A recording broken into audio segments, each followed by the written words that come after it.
அனைவருக்கும் வணக்கம். தெலுங்கு நடிகர் விஜய் தேவரகொண்டா நடித்து கிங்டம் அப்படிங்கிற ஒரு படம் சமீபத்தில் திரைக்கு வந்தது. இந்த படத்தில் ஈழத்தமிழர்களை கொச்சையாகவும் மிகவும் கேவலமாகவும் சித்தரிப்பதாக சொல்லி நாம் தமிழர் கட்சி இன்னைக்கு தமிழ்நாடு முழுக்க பல்வேறு திரையரங்கில் இந்த படத்தை திரையிடக்கூடாது என்று சொல்லி போராட்டத்தில் ஈடுபட்டாங்க. சில இடங்களில் திரையரங்க உரிமையாளர்களே இந்த படத்தை இனிமேல் நாங்கள் திரையிட மாட்டோம்னு சொல்லி உறுதியை கொடுத்துருக்காங்க. பல இடங்களில் நாம் தமிழர் கட்சியினர் கைது செய்யப்பட்டிருக்காங்க. ஒரு திரைப்படம் ஒரு கருத்தை பதிவு பண்ணுது, எதுக்காக அந்த திரைப்படத்தை எதிர்க்கணும், அதை போராடி தடுக்க வேண்டிய அவசியம் இருக்குது. அந்த திரைப்படம் சென்சார் சான்றிதழ் பெற்று தானே வந்திருக்கும். சென்சார் அதிகாரிகளுக்கு தெரியாதா? ஒரு திரைப்படம் எடுத்து முழுமையாக வந்த பிறகு அந்த படத்தை எதிர்க்க வேண்டிய அவசியம் என்ன இருக்குது? இப்படி எல்லா படத்தையும் எதிர்த்தா இது கருத்து சுதந்திரம், பேச்சு சுதந்திரம், எழுத்து சுதந்திரத்துக்கு எதிரானதா ஆகாதா அப்படின்னு சொல்லி பல பேர் கேட்டிருந்தாங்க. சமீபத்தில் தக் லைஃப் அப்படின்னு ஒரு படம் மணிரத்னம் அவர்களுடைய இயக்கத்தில் வெளிவந்துச்சு. அந்த படத்தை நடித்த கமலஹாசன் அந்த படத்தில் பேசலை, ஆடியோ லாஞ்சில் தமிழ் மொழி தான் கன்னட மொழிக்கு மூத்த மொழி அப்படின்னு ஒரு அன்பின் மிகுதியில் அவர் சொல்கிறாரு. அவர் சொன்னதை புரிந்து கொள்ளாமல், அவர் சொன்னது உண்மை, யதார்த்தம், வரலாறு, அதை புரிந்து கொள்ளாமல் அது எப்படி கன்னட மொழிக்கு மூத்த மொழியாக தமிழ் மொழிக்குன்னு சொல்லி அந்த படத்தினுடைய நடிகர் பொதுவெளியில் பேசியதற்கு படத்தை நாங்கள் திரையிட விட மாட்டோம் அப்படின்னு சொல்லி ஒட்டுமொத்தமான கன்னட அமைப்புகளும், முதலமைச்சர், துணை முதலமைச்சர், கர்நாடக உயர்நீதிமன்ற நீதிபதி எல்லோரும் ஒருமித்த கருத்துடன் நின்னாங்க. அப்படி நாம் தமிழர் கட்சி இந்த கிங்டம் படத்தை எதிர்க்கலை.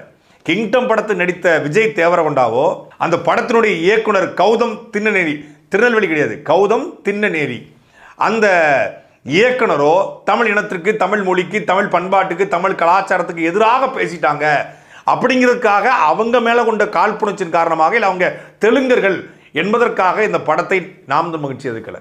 இந்த படம் சொல்ல வருகிற கருத்து இருக்கு இல்லையா, மிகவும் கேவலமானது, மிகவும் அருவருக்கத்தக்கது, முழுக்க முழுக்க வன்மம் நிறைந்தது. இப்போ ஈழத்தமிழர்களை பற்றி படம் எடுக்கணும்னா ஈழத்தமிழருடைய வழியை காட்டுவதற்கு 1000 கதைகளை எடுக்க முடியும். ஆனால் இந்த படத்தில், இந்த கிங்டம் படத்தில் நீங்கள் ரவுடியாக காட்டணும்னா இந்தியாவில் எந்த மாநிலத்தையும் தேர்ந்தெடுக்கலாம், உலகத்தின் வேறு எந்த நாட்டையும் தேர்ந்தெடுக்கலாம். ஆனால் இவங்க கேங்ஸ்டர் கதைன்னு சொல்லி எதை தேர்ந்தெடுக்கணும், ஈழத்தை தேர்ந்தெடுக்காங்க. ஈழத்தில் ஒரு கேங்ஸ்டர் இருப்பது போலவும் அந்த கேங்ஸ்டர் கும்பல் அங்கே இருக்கக்கூடிய மலைவாழ் மக்களை, பழங்குடியின மக்களை தங்களுடைய அடிமைகளாக வைத்திருப்பது போலவும், அந்த பழங்குடியின மக்களில் இந்த ஹீரோவுடைய அண்ணன் சின்ன வயசுலேயே தப்பிச்சு போய் அங்கே போய் மாட்டிக்கிறான். அவன் அந்த பகுதியில், அந்த மலைவாழ் மக்கள் பகுதியில் ஒரு தலைவன் போலவே இருக்கிறான். அந்த மலைவாழ் மக்கள் தலைவனாக இருந்து கொண்டு அவன் இன்னொரு கேங்ஸ்டர் கும்பலுக்கு துணை போகிறான். அந்த கேங்ஸ்டர் கும்பலுடைய தலைவன் அவர் ஈழத்தமிழராக காட்டப்படுறாரு. அவருடைய பெயர் முருகன். முருகன் என்கிற தமிழர்களுடைய கடவுளை, தமிழ் கடவுளுடைய பெயரை ஒரு வில்லனுக்கு வச்சது இல்லாமல் அந்த வில்லன் கேட்டரை மிக மிக கொடூரமாக சித்தரித்து, ஈழத்தமிழர் ஒரு கொடூரமான மனிதராக இருப்பது போல சித்தரித்து, அவர் வாயிலிருந்து ஒரு வசனம் வருது, நாடு விட்டு நாடு பிழைக்க வந்த நாய்களா அப்படின்னு ஒரு ஈழத்தமிழர் சொல்கிறாராம். ஒரு நாட்டிலிருந்து இன்னொரு நாட்டுக்கு பிழைப்பதற்கும் உழைப்பதற்கும் போனால் அதனுடைய வழி என்ன என்பதை முழுமையாக இந்த உலகத்தில் அதிகமாக உணர்ந்தவர்கள் ஈழத்தமிழர்கள். ஏன்னா உலகம் முழுமைக்கும் அதிகமாக புலம்பெயர்ந்தவர்கள் ஈழத்தமிழர்கள் தான். சொந்த நாட்டை விட்டு அகதியாக, எதிரியாக போனால் என்ன நடக்கும், எவ்வளவு வலியும் வேதனையும் அனுபவிக்க முடியும் என்பதை உணர்ந்த ஈழத்தமிழர்கள் இன்னொரு நாட்டிலிருந்து பிழைக்க வருபவனை நாடு விட்டு நாட்டு பிழைக்க வந்த நாய்களா என்று சொல்லுவாங்களா? அப்படி ஈழத்தமிழர் இன்னொருத்தங்களை சொல்கிற மாதிரியான ஒரு காட்சி அமைப்பு ஒருத்தன் வைக்கிறான்னா அவன் எவ்வளோ வன்மம் நிறைந்து இருப்பான். இது முழுக்க முழுக்க ஒரு புரபகண்டா திரைப்படம். ஈழத்தமிழர்களை கொச்சைப்படுத்தணும், ஈழத்தமிழ்னாலே ரவுடிகள், பொறுக்கிகள், அவங்க கேங்ஸ்டர்ஸ், தங்கம் கடத்துவாங்க, போதைப்பொருள் கடத்துவாங்க அப்படின்னு காட்டுவதற்காக எடுக்கப்பட்ட படம். இது முழுக்க முழுக்க என்ன சொல்கிறது, ஒரு கருத்து திணிப்புக்கான படம். அதெல்லாம் தாண்டி இந்த படத்தில் அவர் அந்த பழங்குடியின மக்களுடைய தலைவனாக இந்த விஜய் தேவரோட அண்ணன் போய் சேர்ந்துறாரு. அவரை காப்பாற்றுறதுக்காக இவருக்கு ஒரு அண்டர் கவர் ஆப்ரேஷன் கொடுக்கப்படுது. போலீஸாக இருந்து கொண்டே அந்த கேங்ஸ்டர் கும்பலை தடுப்பதற்கு இவர் போகிறாரு. போய் அண்ணனையும் காப்பாற்ற மாதிரியாச்சு, அந்த போதைப்பொருள் அந்த சாம்ராஜ்யத்தை ஒழிச்ச மாதிரியான்னு சொல்லி இவர் அங்கே போகிறாரு. அங்கே போனால் அங்கே ஒரு பழங்குடியின மக்கள் கூட்டம் அடிமையாக இருக்குது. அது இந்தியாவிலேருந்து போச்சான். அப்போ கிட்டத்தட்ட மலையக மக்களை ஈழத்தமிழர்கள் அடிமையாக வச்சுருக்காங்க அப்படின்னு காட்டப்படுது. மலையக மக்களுக்கும் ஈழத்தமிழருக்குமான ஒரு முரண் இருக்குது, அவங்க அடிமையாக வச்சுருந்தாங்க அப்படின்னு காட்டுறாங்க. அதாவது இந்தியாவிலேருந்து போன மக்கள், மலையக தமிழ் தானே இந்தியாவிலேருந்து போனாங்க. ஆந்திராக்காரனோ, கர்நாடகாரனோ, இல்லை கேரளாக்காரங்களோ, இல்லை ஒரிசாக்காரங்களோ இந்தியாவிலேருந்து இலங்கைக்கு போகல. இந்தியாவிலேருந்து இலங்கைக்கு போனது மலையக தமிழர்களாக இங்கே இருக்கக்கூடிய தமிழ்நாட்டு தமிழர்கள் தான் போனாங்க. தேயிலத்தோட்ட வேலைக்கு. அப்படி போனவர்களை ஈழத்தமிழர்கள் அடக்கி ஒடுக்கி தங்கள் தேவைக்கு பயன்படுத்துறாங்க, ஒரு இனப்படுகொலையை மலையக தமிழர்கள் மேல் நிகழ்த்துறாங்கன்னு சொல்லி அந்த இன்டர்வல் இறுதி காட்சியெல்லாம் ஒரு ஆயிரக்கணக்கான மக்களை அந்த ஈழத்த தலைவராக இருக்கக்கூடிய ஒரு முருகனுங்கிற அந்த வில்லன் கதாபாத்திரம் கொன்று ஒழிக்குது. கொஞ்சம் கூட கருணை இல்லாமல் குழந்தை பெண்கள் இருந்து எல்லாத்தையும் கொண்டு ஒழிக்கிறான். அப்போ இதை பார்க்கிற மக்களுக்கு இது வந்து இந்தி ரிலீஸ் ஆயிருக்கு, தெலுங்கு ரிலீஸ் ஆயிருக்கு. இதை பார்க்குற மக்கள் நினைப்பான் ஒரு பொறுப்பு துறப்புன்னு ஒரு மாதிரி ஒரு இதை போடுறது, பொறுப்பு துறப்பு பருப்பு துறப்புன்னு. இந்த கதையில் வரும் கற்பனை கதாபாத்திரம், இதில் வந்து எந்த விதமான பெயர்களையும் நாங்கள் பயன்படுத்தலை, இது எதர்ச்சியாக நடந்தது அப்படின்னு ஒரு பொறுப்பு துறப்பை ஒன்று போட்டு டிஸ்க்ளைமரை போட்டால் என்ன வேணாலும் எடுக்கலாமா? ஏற்கனவே வந்து ஜாட் அப்படின்னு ஒரு படம், அதுவும் ஈழத்தமிழர்களுக்கு எதிராக இதே தெலுங்கு கும்பலாக எடுக்கப்பட்ட படம். அப்புறம் ஃபேமிலி மேன் வெப் சீரிஸ் அதே போல் ஈழத்தமிழர்களுக்கு எதிராக விடுதலைக்கு எதிராக தெலுங்கு கும்பலாக எடுக்கப்பட்ட படம். முழுக்க முழுக்க தெலுங்கனுக்கு ஏன் ஈழத்தமிழர்கள் மீது இந்த வன்மம்? ஏன்னா அந்த நிலத்தை ஆண்டவன் தெலுங்க, எதை இலங்கையை ஆண்டவன் ராஜபக்சே குடும்பமாக இருக்கலாம், இந்த இலங்கையில் இருக்கக்கூடிய இந்த நாயக்க வம்சாவளி அத்தனை பேர், இந்த பண்டார நாயக்கா குமார நாயக்கா எல்லாருமே ஆந்திராவிலேருந்து புலம்பெயர்ந்து ஈழத்துக்கு அங்கே இலங்கைக்கு போய் அங்கே இருக்கக்கூடிய ஒரு பழங்குடியின மக்களோட கலந்து உருவான கூட்டம் தான் இந்த சிங்கள கூட்டம்னு சொல்கிறாங்க. அப்போ ஆந்திராவிலேருந்து போனதுனால அந்த ஆந்திர கூட்டத்தை அங்கே இருக்கக்கூடிய ஈழத்தமிழர்கள் அடக்கி ஒடுக்கி நின்னதுனால 30 வருஷம் ஈழத்தமிழர்கள் மீதும் புலிகள் மீதும் இவனுக்கு ஒரு வெறுப்பு இருக்கு. நம்ம ஆட்களை அவன் போய் அடிச்சிட்டானே அப்படிங்கிற ஒரு வெறுப்புல, பிறப்பு வெறுப்புல, தமிழர்கள் மீதான ஈழத்தமிழர்கள் மீதான பிறப்பு வெறுப்புல சிங்கள கூட்டமும் இந்த கூட்டமும் ஒன்று. இந்த படத்துல சிங்களம் மொழி பேசக்கூடிய ஒருத்தனை காட்டலைங்க. நீ இலங்கையில் தானே படம் எடுத்திருக்கிற, சிங்கள வந்து நாங்கள் அதிகாரத்தை இருக்கிறோம், சிங்கள எம்பியை காட்டல, சிங்கள அதிகார வர்க்கத்தை காட்டல, ஏன் காட்டல? ஏன் உனக்கு அப்படி? அப்போ தமிழ் எம்பிக்கள், தமிழ் அமைச்சர்கள், தமிழ் அதிகாரிகள், தமிழர்கள் அங்கே வந்து ரொம்ப கொடூரமாக இருக்காங்க. அப்போ சிங்களம் ரொம்ப நல்லா இருக்கானா? நீ உண்மையிலே வந்து ஒரு ஒரு நல்ல கதை எடுக்கணும் அப்படின்னா, நீ நல்ல நோக்கத்துக்காக எடுத்துருக்க அப்படின்னா மொத்தமாக காட்டிருக்கலாம்ல. அந்த துணிச்சல் உனக்கு இல்லை. அப்போ இந்த முழுக்க இது சிங்களவனுடைய பார்வையில் எடுக்கப்பட்ட படமாக தான் இருக்குது. இந்த படத்தை பார்க்கும்போது ஒரு வெறுப்பு வருது.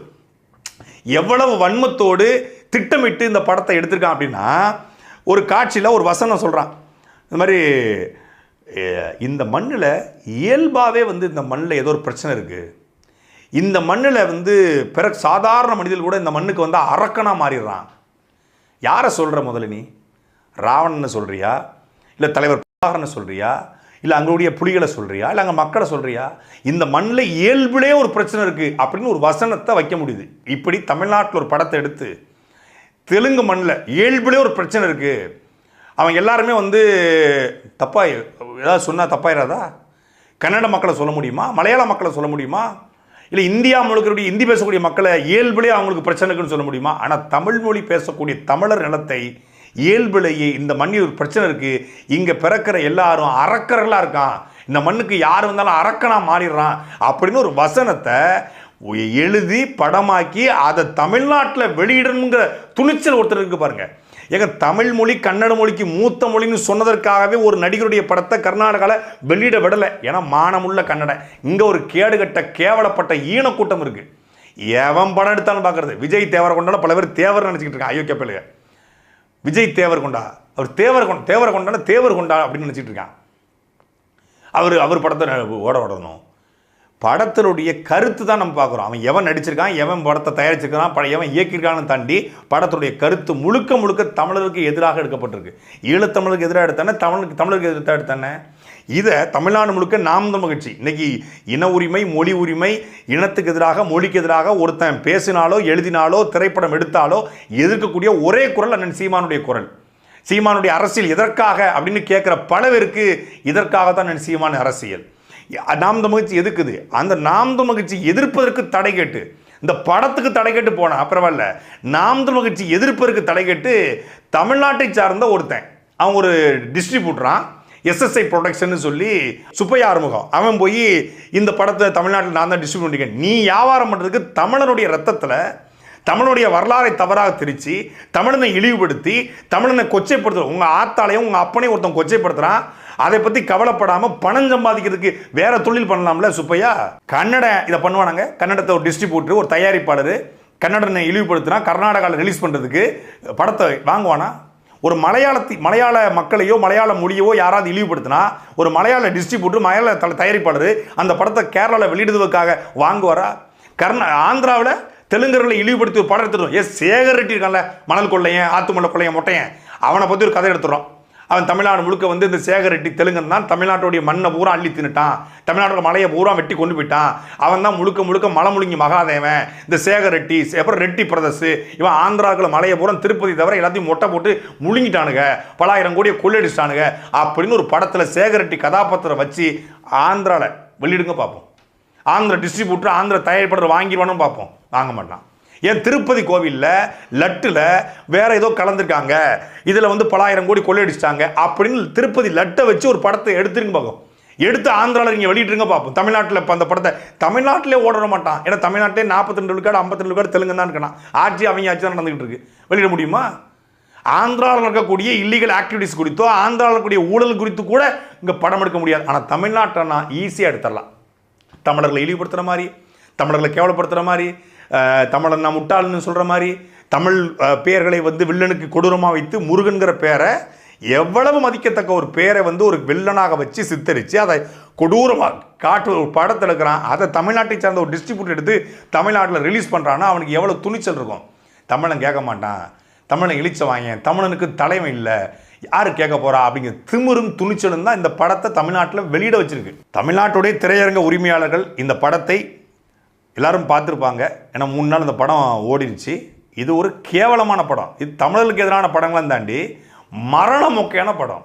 சத்தியமாக இந்த படத்தில் ஏதாவது தமிழருக்கு எதிராக இருக்கான்னு சொல்லுறதுக்காக நான் பார்க்க போனேன் ஒழிய இந்த படத்தெல்லாம் கண் கொண்டு யாராலும் பார்க்க முடியும். ஒரு குப்பை படம். நீங்கள் வந்து கதையாக படம் தமிழுக்கு எதிராக இருக்குன்னு தாண்டி படமா, சரி படமாவது நல்லா இருக்கான்னு பார்த்தா படமாவது குப்பை. ஒரு நிமிடம் கூட உண்மையிலே முதல்ல ஒரு காமன் நான் தூங்கிட்டேன். நல்ல காமன் நேரத்தில் நல்லா அசந்து தூங்கிட்டேன். திடீர்னு பார்த்தா 2 பேர் எழுப்புறாங்க. என்னன்னு பார்த்தா ஒரு எஸ்ஐ ஒரு ஏட்டு போலீஸ் தியேட்டருக்கு வந்துருச்சு. நான் படத்தை பார்க்க போனால் படத்தை முற்றுகையிட தான் வந்திருக்காங்க அப்படின்னு நினச்சிட்டு அங்கங்கே உட்காந்துருப்பாங்க. உங்களுக்கு நாம் தமிச்சு இன்டர்வியூவில் உட்காந்து கற்றுவாங்க போல அவங்க வந்துட்டாங்க. அப்புறம் ஒரு ஏட்டு எழுப்புறாரு. என்னங்க அப்படின்னோடனே, சார் என்ன சார் விசேஷம்? எதுவும் விசேஷங்களா? ஒரு விசேஷம் இல்லைங்க, நான் படம் பார்க்க வந்திருக்கேன், எப்போதும் போல் வந்து படம் பார்க்க தான் வந்திருக்கிறேன், ஒன்றும் பிரச்சனை இல்லை அப்படின்னு சொன்னோன்னே, அதுக்கப்புறம் என்ன தமிழ்நாடு முழுக்க நாம் தமிழ் முற்றுகை, நான் படத்தை பார்த்துட்டு படத்தில் என்ன கருத்து இருக்குன்னு பார்த்து வாடான்னு சொல்லி நான் சீமான் அவர்கள் அனுப்பிச்சிருந்தாங்க. அந்த அடிப்படையில் படம் பார்க்க போனால் காவல்துறை வந்து எடுப்புது. அதுக்கப்புறம் தான் திருப்பி வந்து படத்தை பார்க்க ஆரம்பிச்சா படத்தில் ஒரு காட்சி கூட மனசு நிற்கிறது. அவ்வளவு கேவலமான குப்பை படம். அதுக்கு மோசமான கருத்துக்களை கொண்டு வந்திருக்கிற ஒரு வன்ம படம். தமிழ்நாட்டிற்குரிய திரையரங்க உரிமையாளர்கள் இந்த படத்தை நீங்கள் பார்த்துருப்பீங்க. உடனடியாக இந்த படத்தை திரையரங்கிலிருந்து நிறுத்துவது நல்லது. ஏன்னா இந்த படம் ஓட போகிறதும் இல்லை, இதனால் உங்களுக்கு பெரிய லாபம் வர போகிறது இல்லை. இந்த படத்தை நாங்கள் திரையிடுவோம், தடைகளை மீறியும் பண்ணுவோம் அப்படின்னா தமிழர்களுடைய கோபத்திற்கு நீங்கள் ஆள வைங்க. இந்த படத்தை திரையிடுவதன் மூலமாக வருகிற லாபத்தை விட இனி உங்களுக்கு வரப்போகிற லாபங்கள் குறையும். விஜய் தேவரகொண்டாவுடைய எந்த படமும் இனி தமிழ்நாட்டில் ஓடாது.